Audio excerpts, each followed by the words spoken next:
As we close out the show here, gonna kind of scatter shoot here, but on my rundown, which you grab a couple of those ACC accomplished greatness notepads from media days, and that is what I work on throughout the year.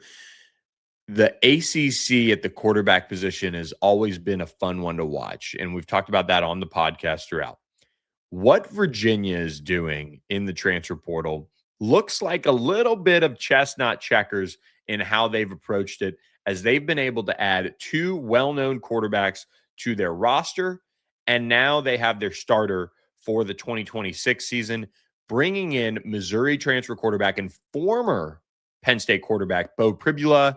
One of the best quarterbacks that was available in the transfer portal is going to be a who, and he is going to replace Chandler Morris. He moves into the starting role for UVA in all likelihood after completing 182 of 270 passes this season for 1,941 yards, 11 touchdowns, 9 picks. He also ran for 297 yards and 6 touchdowns.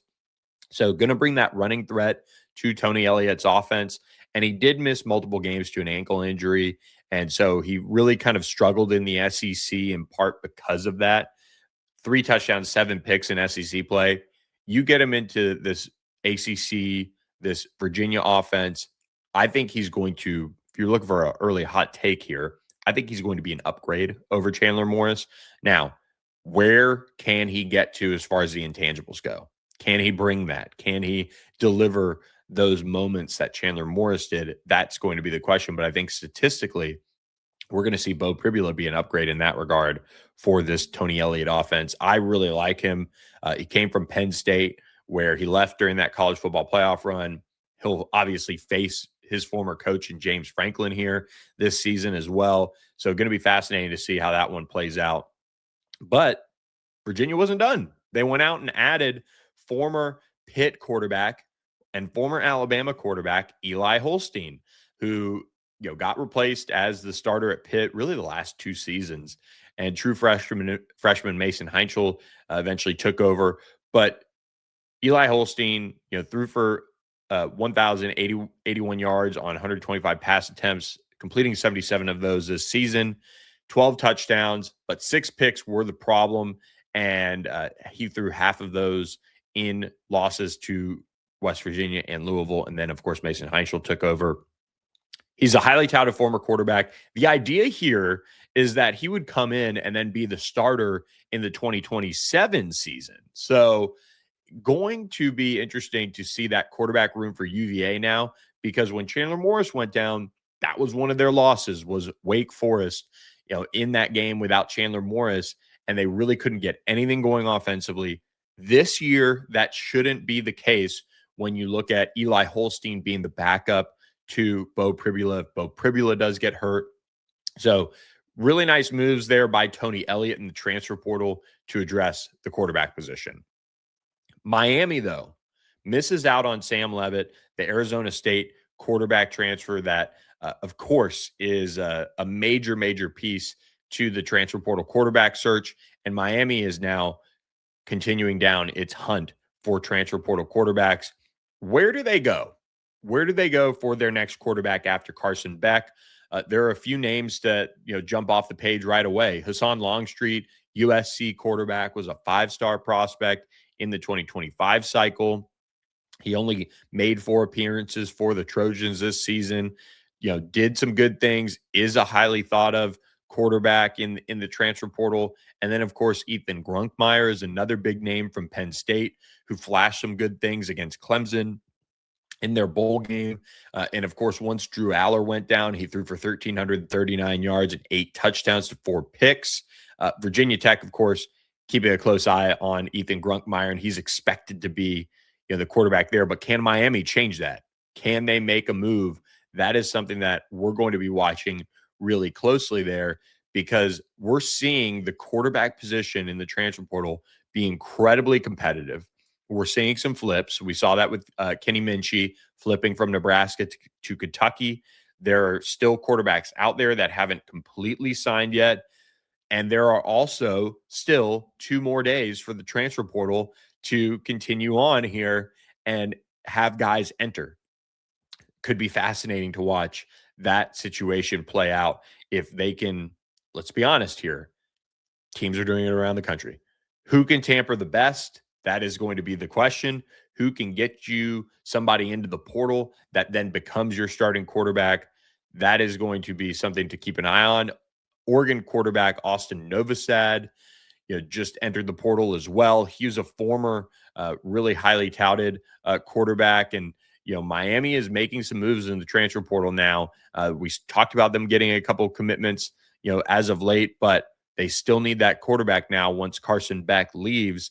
And the big one that I would say you could kind of circle in a sense is what just happened last night with Elijah Brown, the former four-star and Stanford quarterback, entering the transfer portal Tuesday night. And that one, came about, and he was somebody that, had a lot of promise at Stanford, but is now leaving the program. A really intriguing kind of dual threat quarterback. I think you keep an eye on him. Former modern day quarterback, has played a lot of ball over the last 2 seasons for Stanford, but didn't end up getting really the starting role too much this season, but was able to lead Stanford to that win over Cal, and has had a good bit of experience. At this point, when you look at who's available in the transfer portal, Miami is going to have to get somebody major into the portal to address their quarterback need. Who is that going to be? If not, what do we see in the portal right now? We've talked a lot about, the guys and the options that Miami could have in that respect. And it's going to be fascinating to watch because you see what they did last year with Carson Beck. Now, here's a big story that came out on Tuesday. Chris Lowe of On3 reporting that Ty Simpson obviously got a ton of NIL offers, big numbers to turn down the NFL and stay in college. Well, Miami was one of them. Here's the quote from Ty Simpson. And this is, as he mentioned, Ole Miss mentioning $4 million, Tennessee mentioning as far as $5 million. But man, Miami ran up the number to $6.5 million. Incredible. But he talked with his father, Jason, who's the head coach at UT Martin, and he said, quote, "I felt really good with my decision to go pro, but that amount of money to play college football again for what amounts to about 8 months makes you stop and think. I remember my parents telling me that $6 million was more than they had made the whole time they had been married. But the thing they wanted most for me was to be happy." So he ends up going pro. He said that, he would have ruined everything that he did at Alabama if he had, continued to play college football and did it elsewhere after, making his decision to go pro. So Miami looking to spend big on the quarterback position. Of course, we know that, and it's going to be fascinating to see what they bring in. Or is it going to be a position that they're going to have to assemble such an incredible amount of talent around that they're going to have a true game manager style?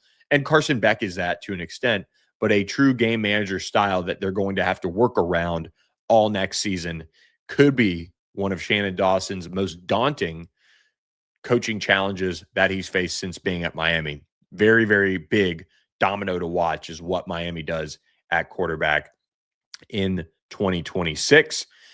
Couple more transfer news. Duke transfer cornerback Mekhi Jones committed to Florida State on Tuesday. He played for Duke last season, played in all 14 games, 35 tackles, a sack, forced fumble recovery, and a pass breakup. Has 3 years remaining. So a really high upside pickup here for the Seminoles. You got to like what they did there, bringing in an instant impact transfer defensive back after losing Earl Little Jr.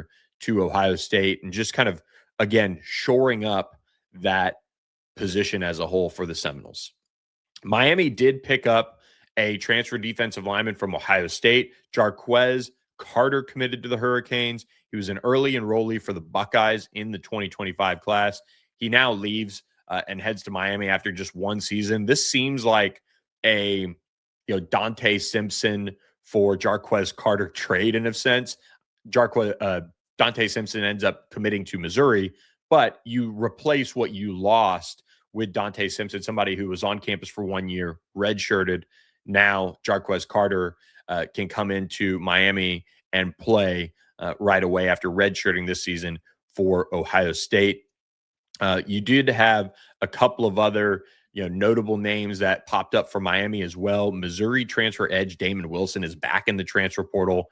Former Georgia defender as well, and somebody who is highly thought of. Alabama, Miami, Texas Tech pushing for him there.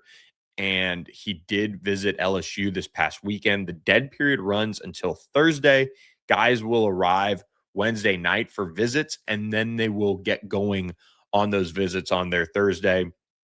So a lot to get to in that regard. Yes, I agree, Pierce. Gross money for college. The system's broken. We'll talk about one other piece here, and then I'll get you guys out of here to all of this. But man, when you look at let's rapid fire here. A couple more transfers I want to talk about. North Carolina transfer defensive back Ty White is flipping sides of this rivalry, heading over to NC State. Played in 12 games at Chapel Hill, but just made 5 tackles. So a depth piece here for NC State from the Tar Heels comes in. And Miami is also not done. They are involved in Colorado offensive lineman Jordan Seaton, who is believed to be instant impact signee. This is my gut because who knows what obviously Miami has up their sleeve. IMG Academy kid from Washington, D.C., Jordan Seaton, former 5-star, number 1 offensive tackle in the transfer portal now. With Francis Maui Noah leaving, you do have Jackson Cantwell coming in as a 5-star. Will that impact Miami's ability to bring him in and bring him into the program, as they do have Markel Brown, of course, as well on that Miami offensive line, who is, just one of the best offensive tackles in the country. Will they, have to, make a decision there on him? He's just unbelievable in what he does. He's going to have a really interesting matchup there with that, Indiana defensive line. But Miami's always going to invest in their offensive line. He is, still a young player in that system. So how much wiggle room does Miami have to add a Jordan Seaton? That would be my question, moving into that. So coaches did vote to extend the redshirt rule to 9 games. And for those of you who are wondering, like, what a weird number, basically it accounts for most of the season. It accounts for the conference slate. And then you can, kind of pick and choose your games as a whole. If you have a couple cupcakes, you could sit guys out. If you have a game that you should win, you could sit a guy out. The goal here is to get 5 for 5 pushed through in terms of guys having 5 years to play no matter what. And that eliminates coaches being held hostage by agents, by players who want to leave the program and go somewhere else and play. We, of course, know that the 4-game blanket redshirt rule was great when it was thought of, kind of pre-NIL-ish. And the idea that, okay, all right, instead of just like worrying about what 4 games or this or that with injuries, and it was kind of confusing in a sense. Now it's just 4 games. Well, usually after September, we see guys drop off redshirt if they don't like their role and then go and transfer. If you could just play in 9 games, that means you're going to play throughout the season no matter what. You're expected to play. The postseason doesn't count. And that kind of helps push through 5 for 5. And that kind of takes one more thing off the coach's plate as far as knowing that, hey, these guys are going to keep their red shirt, but they're going to play in 9 games. If I don't have them for 3, whatever, I'm good, but I can get these guys for 5 years still. So it's kind of a win-win move for the coaches. So hopefully this gets pushed through. This would eliminate a lot of the talking points around, oh, well, former highly touted, defensive back signee in the 2025 class is redshirting this season, will be unavailable the rest of the way. Coaches are hoping that gets pushed through. Couple other news here. SMU also did pick up 3 transfer portal commitments since we last spoke. Kendrick Raphael committed to SMU, the former Cal Golden Bear, and the ACC's leader in rushes last year has signed with the Mustangs. He's expected to be an instant impact running back for them. Almost 1,000 yards last season He was a part of the team that kept SMU out of the ACC championship game. So he comes over now after 2 years at NC State and 1 year at Cal, looking to finish off his college career with a big season. He had 943 rushing yards on 4.1 yards per carry with 13 scores and 34 receptions, 245 yards, and another touchdown. So a really good addition for SMU. And then they add Clemson linebacker Jamal Anderson from the transfer portal, the son of former All-Pro running back and Atlanta Falcon Jamal Anderson is now headed to SMU. SMU running back Chris Johnson Jr. heading to Clemson. So kind of a trade there for SMU and Clemson, but Jamal Anderson comes in as a rotational depth linebacker kind of guy for the Mustangs. So we close out here. Want to say I appreciate OPW Solutions for sponsoring the show. We appreciate La La Land Foundation for sponsoring the show as well. The transfer portal's wild. We'll continue to cover it for you guys as well, and we'll do more of that on Thursday's show, and we'll continue to preview Miami, Indiana for the national championship. So I hope you guys enjoyed this edition of All Access AM. Please, please, please, whether it be the podcast or the YouTube, hit the follow button, hit the subscribe button, hit the like button, share us, rate us, review us. And this is a great reminder. I want to shout out MJ Milliburn, who reviewed us on Apple. We really appreciate that. Thank you for the 5-star review. So jump on Apple, jump on Spotify, rate us, review us, comment, do all of those things. And we really appreciate all of you guys who have made this show so fun for us. And we appreciate the interaction in the chat as always. So happy Wednesday. Hope you guys have a great one. And we'll catch you Thursday morning on All Access.